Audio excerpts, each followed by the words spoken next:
Hello everyone, we will draw the red chilies. First draw the lines, then complete the shape of the chilies as we are doing in this video. Then draw the stem of it, draw the leaves and draw the lines inside the chilies as we are drawing. Now fill it with red color and color the leaves with green color and it's ready.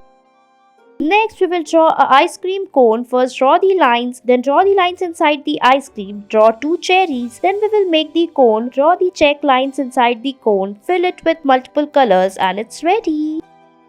Next, we will make a beautiful craft. Make a square frame using the sticks. Apply the tape on it. Then, using the clay, we will make the grass. Apply the green clay and press it using the fork. Make its stem. Now, using purple clay, make the flowers and it's ready.